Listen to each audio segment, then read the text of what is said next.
Bonsoir à toutes et à tous et bienvenue dans cette session d'information sur la télévision Labari en ce dimanche 22 novembre 2015. Nous débutons par cette brève, en effet nous venons de l'apprendre. La coordination régionale ANDP Zamalaya de la région de Niamey s'est réunie ce matin et a proposé au bureau politique du parti dans le cadre des élections générales de 2016 de soutenir dès le premier tour la candidature du président de la République, le président sortant, le candidat donc du PNDS Tareya. Pour les élections présidentielles du 21 février 2016, l'ANDP, donc le bureau régional de l'ANDP Zamalaya de Niamey, ne souhaite donc pas voir le parti présenter un candidat à l'élection présidentielle de 2016. Il en est ainsi aussi pour la coordination régionale de Tillabéri qui s'est réunie également aujourd'hui.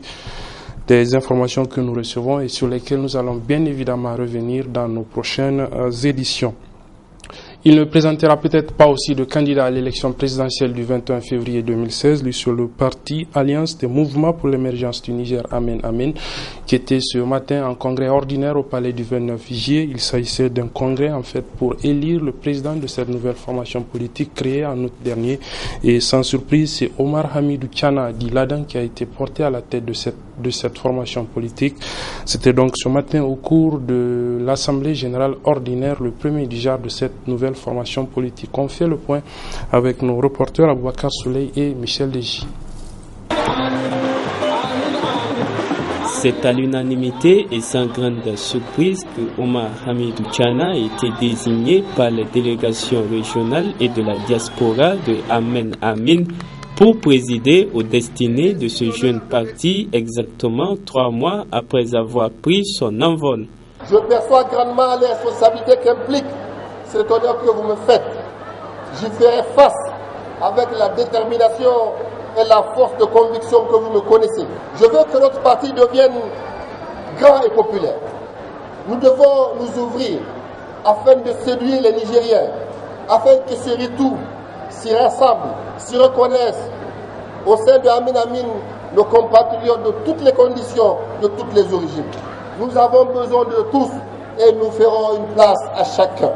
Occasion également pour le nouveau président de Amen Amin de présenter le projet de société du parti à ses militantes, militants et sympathisants. Nos priorités sont premièrement la relance de l'économie à travers des réformes ambitieuses, un plan efficace tourné vers une fiscalité apaisée, la hausse du pouvoir d'achat, la création d'emplois et le développement de nos entreprises. Sur le plan fiscal, la réduction à 28% de l'impôt sur les sociétés, la baisse de la taxe immobilière, la suppression de la taxe municipale et le financement des collectivités territoriales par la taxe de vérification de l'importation. Troisièmement, la lutte implacable contre l'enrichissement illicite et l'assainissement du monde des affaires. Quatrièmement, une place prépondérante aux jeunes entrepreneurs, à qui un tiers des marchés publics seront réservés afin de couper les liens qui entravent les femmes et les jeunes entrepreneurs et leur donner les moyens de cette liberté que j'appelle autonomie. Cinquièmement, la transformation de notre agriculture afin de donner à chaque paysan le sentiment de sa propre dignité. Car tel devrait être le but de toute politique. Sixièmement, un meilleur contrôle sur toutes nos ressources afin qu'elles servent réellement au plus grand nombre. Septièmement, sur le plan sanitaire, le contrôle de la qualité des produits importés et fabriqués sera obligatoire afin de protéger la santé de la population des méfaits des aliments à risque. Huitièmement, sur le plan de l'éducation, le maintien le plus longtemps possible des élèves dans le cursus scolaire avec des allocations annuelles versées aux parents par enfants scolarisés méritants. Un congrès qui a également vu la participation de plusieurs partis amis venus de l'extérieur et des représentants de la mouvance présidentielle. Je voudrais au nom de mes collègues leaders des partis de la MRN Omar d'exprimer nos sentiments de gratitude pour la constance dont il a fait preuve dans ton soutien au président de la République. Tu es des hommes qui auront compté dans la stabilité de notre pays au cours de cette mandature.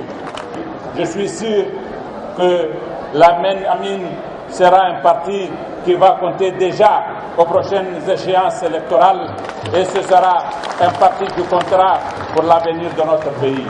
Avec la mise en place de ces instances dirigeantes, les leaders de Amen Amin comptent désormais user de toutes leurs forces pour faire rayonner ce jeune parti sur l'échiquier politique national. Voilà, la fin de ce congrès a naturellement été marquée par la lecture d'une série de résolutions faites par les participants. Je vous propose de suivre quelques-unes d'entre elles. Les participants au premier congrès statutaire de l'Alliance des mouvements pour l'émergence du Niger, Amen Amin, tenu au palais du 29 juillet de Niamey, le dimanche 22 novembre 2015, 1. Félicite les cadres ainsi que les élus nationaux et locaux du parti pour leur investissement désintéressé à la réussite du programme de la Renaissance du Niger. 2. Apporte leur soutien indéfectible au programme de la Renaissance du Niger qui a permis à notre pays d'enclencher sa véritable marche vers l'émergence. 3. Affirme l'appartenance de l'Alliance des mouvements pour l'émergence du Niger, Amen Amin, au mouvement pour la renaissance du Niger, MRN, fait à Niamey le 22 novembre 2015, le congrès. Résolution numéro 2, relative aux candidatures des militants du parti aux élections générales de 2016. Les participants au premier congrès statutaire de l'Alliance des mouvements pour l'émergence du Niger, Amen Amin, tenu au palais du 29 juillet de Niamey, le dimanche 22 novembre 2015, donne mandat au bureau politique national et au président du parti pour valider les listes des différentes candidatures telles que transmises par les coordonnateurs régionaux. Deux structures de jeunes, l'Organisation des jeunes patriotes et démocrates OJPD et l'association donc Action des jeunes pour un développement durable au Niger, OJDDN, ont rendu public ce matin une déclaration dans laquelle les deux structures se sont prononcées donc sur la situation sociopolitique actuelle de notre pays. Le résumé de cette déclaration avec Nasser Dantofo et Chebou Guissou. C'est après une analyse approfondie sur la situation sociopolitique du pays que ces deux structures de jeunes, à savoir l'Organisation des jeunes patriotes et démocrates, OJPD, et l'Action des jeunes pour le développement durable, l'AJDDN, sortent de leur réserve. Considérant que le Niger est un pays de paix et de solidarité, considérant les agitations orchestrées par les esprits malveillants de certains acteurs politiques de notre pays, dénonçant avec fermeté les comportements et orthodoxes de certains acteurs de la classe politique nigérienne.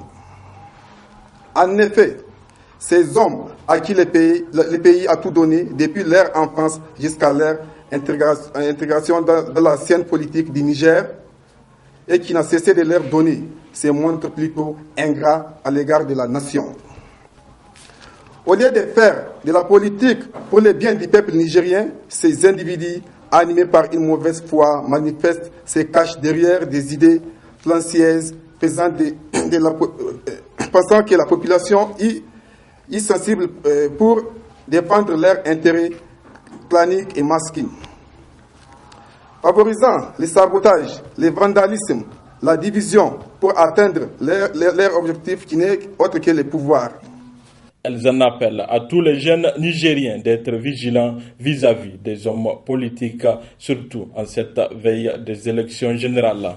C'est pourquoi la JDDN et l'OJPD lançons un vibrant appel à l'égard de la population nigérienne en général et de la jeunesse en particulier, qui est la pièce maîtresse de tout développement, à ne pas se laisser instrumentaliser par ces hommes politiques.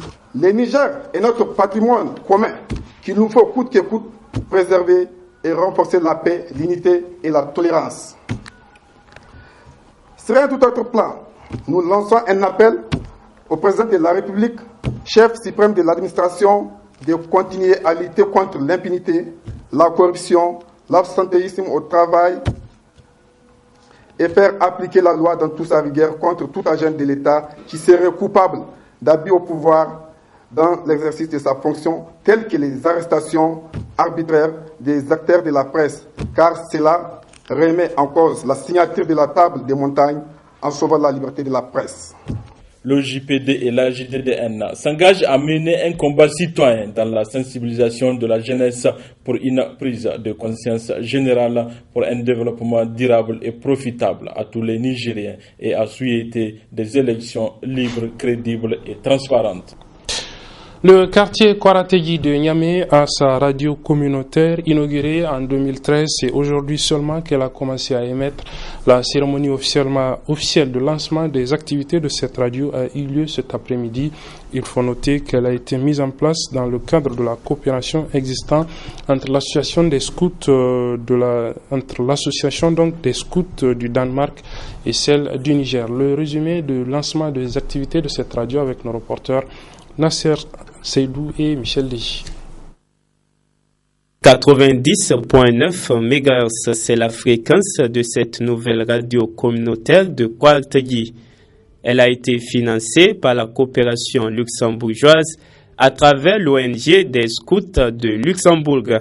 Un projet qui ne date pas d'hier ou d'aujourd'hui, mais qui date déjà d'une douzaine d'années. Donc, c'est-à-dire, en 2002-2003, on a eu un camp chantier avec des jeunes scouts du Niger et du Luxembourg qui sont venus ici à Kwarategi, dans le quartier. Il était encore plus vide que maintenant, il faut dire. Et là, sur un terrain de la Caritas, c'était un don de la Caritas, où il y avait une seule maison. Dans le temps, on a construit tout ce centre qui est maintenant autour de nous, c'est-à-dire les dortoirs, le cybercafé, aménagement du bibliothèque, maintenant un restaurant, l'installation solaire. Par après, on a contribué à l'achat du 4x4 pour les formations des scouts. Et maintenant, comme nouveau-né, c'est la radio communautaire qu'on a inaugurée, c'est-à-dire c'est un investissement d'autour des 80 000 € qu'on a investi. Et maintenant, en tant que ONG Scout du Niger, Gakassine et ONG des guides et scouts du Luxembourg, on contribue à subventionner cette radio, c'est-à-dire par le biais du paiement des émissions, des animateurs qui y animent et naturellement le fonctionnement quotidien de cette radio. On apprend sur un modèle de radio communautaire qu'on a eu déjà au Sénégal.